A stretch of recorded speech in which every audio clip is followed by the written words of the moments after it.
और जो बात मैं कह रहा हूं उसको तथ्यों पे मैं आपसे साबित करना चाहता हूं। इसी देश की जुडिशरी बहुत चिंतित है बहुत सारे मामलात के लिए। अजीबोगरीब है मामला। और जो पार्टियां भगवान रामचंद्र जी के ऊपर सवाल उठाती हैं और सुप्रीम कोर्ट में एफिडेविट देती हैं कि रामचंद्र जी तो काल्पनिक थे, तो रामलीला मैदान में क्या करने गए थे? अभी क्या करने गई थी वो मोहतरमा और साथ में रोबोट जो गए थे उनके। लेकिन मैं जुडिशरी की कमाल की बात देखिए, दशहरा हो गया, 5 दिन छुट्टी मनाई सुप्रीम कोर्ट ने, दीपावली आने वाली है, 5 दिन उसके लिए भी सुप्रीम कोर्ट बंद रहेगी और कुछ दिन के बाद जब खुलेगी तो कहेंगे भगवान रामचंद्र जी थे या नहीं थे, इस पे बहस शुरू करो। ये पाखंड झूठ है कि नहीं? ये जजेस साहिबान पूछे कि ये 5 दिन हमने दशहरे की छुट्टी क्यों मनाई थी, ये रामनवमी की छुट्टी क्यों मनाई थी, ये दीपावली की छुट्टी क्यों ली थी, और अगर वो ली थी तो कम से कम कोर्ट जब खुले तो भगवान रामचंद्र जी थे या नहीं थे, इस पे बहस करना बंद करो।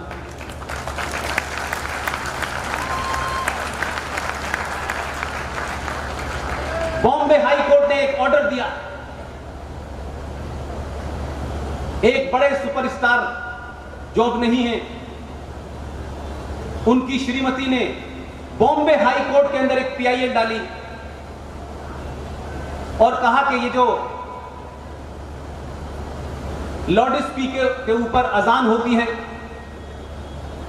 इससे 4 बजे के आसपास जब फजर की नमाज होती है, बहुत सारे बच्चे जो कॉल सेंटर में काम करते हैं वो रात में आते हैं, सो नहीं पाते, और क्योंकि 7-8 मस्जिदें एक साथ हैं, एक में अजान बंद होती है, दूसरे में शुरू हो जाती है। जस्टिस तहलियानी ने 2 घंटे बाद एक ऑर्डर पास किया और कहा कि पूरे महाराष्ट्र से, चाहे वो मंदिर हो, चाहे गुरुद्वारा हो, चाहे मस्जिद हो, वहां से लाउड स्पीकर हट जाना चाहिए। लेकिन ताज्जुब की बात यह है, उस ऑर्डर को दिए कोई साल भर हो गया। जिस महिला ने यह पीआईएल डाली थी, एक दिन वो महिला इसी ऑर्डर को लेकर के बॉम्बे में थाने नाम की जगह है, वहां के एक पुलिस स्टेशन गई। बड़ी सम्मानित महिला है, उनका बड़ा रसूख भी है। ये बात मैं इसलिए कह रहा हूं कि आखिर क्या वजह है कि कुछ लोगों से पुलिस डरेगी और कुछ लोगों, जो लोग नहीं डरेंगे, उनको पुलिस डराती है। उस पुलिस थाने के एसएचओ ने उस महिला के पैर पकड़ लिए और कहा, बहन जी आपको निजी तौर पे कोई प्रॉब्लम है, मैं सॉल्व कर दूंगा, लेकिन ये ऑर्डर अगर मैंने लागू करने की कोशिश की, मैं तो रहूंगा नहीं, लेकिन पूरे मुंबई में आग लग जाएगी। ये आपके देश की पुलिस की स्थिति बनी हुई है। और एक महिला के कहने से सुप्रीम कोर्ट को 1000 साल पुरानी परंपरा,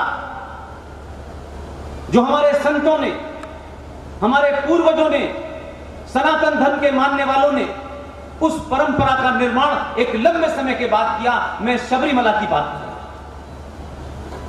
उस पे पीआईएल डालने वाली महिला भी उस धर्म की नहीं थी, लेकिन सुप्रीम कोर्ट ने उसकी सुनवाई की और डे टू डे बेसिस पर शबरीमला के अंदर भगवान अयप्पा की 1000 साल पुरानी परंपरा को तहस नहस कर दिया, क्योंकि सुप्रीम कोर्ट को वहां जेंडर जस्टिस चाहिए था। लेकिन दिल्ली में एक आम साधारण सा व्यक्ति, उसने भी सुप्रीम कोर्ट में पीआईएल लगाई। उसने कहा, माय लॉर्ड, मैं चाहता हूं कि जो शबरीमला में अयप्पा के मंदिर में जेंडर जस्टिस आपने किया है, मैं चाहता हूं कि वो मस्जिदों में भी लागू हो जाए। तो सुप्रीम कोर्ट ने जो एक लाइन कहकर के उसकी पिटीशन खारिज की, सुप्रीम कोर्ट ने कहा you are not the party, why you are interested in it, reject.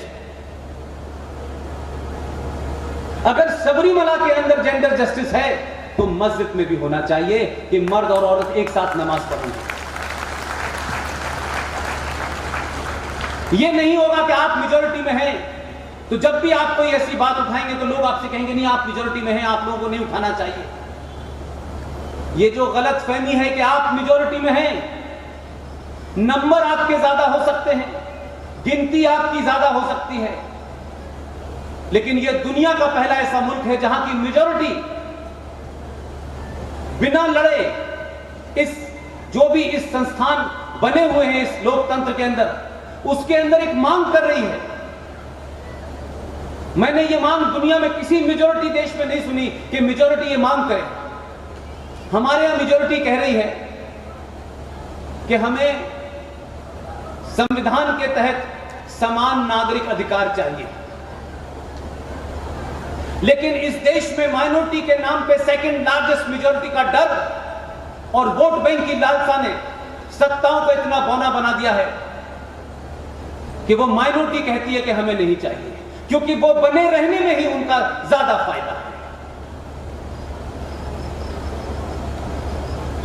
Supreme court को दही हांडी की लंबाई नापने का समय है, महाकाल में पानी चढ़ाने का समय है, कौन से फ्लोर पे कबूतर का घोंसला लगना चाहिए, कौन से पे नहीं लगना चाहिए, इसके लिए समय है। इसलिए मैंने कहा कि अभी लड़ाई जिसको लोग ये समझ रहे हैं कि 6 अगस्त 2019 को इतना जरूर हुआ है कि अगर मैं उसे अपनी भाषा में इसलिए कहना चाहता हूं क्योंकि ये जो खूबसूरत शब्द और शब्दों के ऊपर इतना ज्यादा गिलाफ, इतना ज्यादा कवरिंग करके बोलने का मुझे शौक नहीं है कि मैं बेसिकली सेकुलर हूं ही नहीं। मुझे लगता है जिस भाषा में राष्ट्र समझ सकता है, मैं किसी संवैधानिक पद पर नहीं, उसने मेरी वो चिंता नहीं है। आपने पहली बार ये जो 6 अगस्त की घटना है, जो लोग इस घटना को कुछ आर्टिकल जो लगे हुए थे उसमें एक पूरे तौर पे नाजायज था और एक को नाजायज तरीके से रखा हुआ था,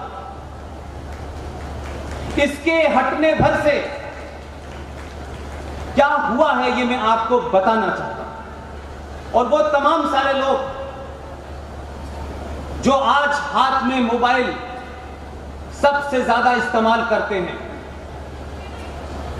मैं उनको सबसे ज्यादा ताकतवर राष्ट्रवादी मानता हूं। जो लोग ये कहते हैं कि आज का युवा जो है उसे राष्ट्र के बारे में कुछ मतलब नहीं है, वो मोमोज खाता है, वो मैगी खाता है, दिन भर मोबाइल में लगा रहता है, कुछ करता नहीं है। माफ कीजिएगा, 70 साल इस देश के बच्चों ने बहुत कुछ कर लिया। अब ऐसा भी कुछ एकाध वक्त आ जाए कुछ ना भी करें, लेकिन कम से कम जो ये काम कर रहे हैं, ये किसी पार्टी की सरकार बना रहे हैं, बिगाड़ रहे हैं, ये काम नहीं कर रहे। ये सच को सच कहने की हिम्मत इसी जनरेशन में है। इनके ऊपर इतिहास का, सेकुलरिज्म का लवादा इनके पीठ पे नहीं रखा हुआ है। इनको इसकी चिंता नहीं है कि कौन नाराज होगा, कौन नाराज नहीं होगा। कम से कम ये इस उम्र में भी ईमानदार हैं कि इनके साथी, इनके दोस्त, इनसे आगे आने वाले लोग इनसे ये नहीं कहेंगे कि तुमको जब सच पता था तो सच तुमने बताया क्यों नहीं। लेकिन सच बड़ा कड़वा होता है और सच के साथ में एक बड़ी महत्व बात होती है कि वो उभरता जरूर है। उसको 70 साल तो लग सकते हैं लेकिन 700 साल नहीं लगेंगे।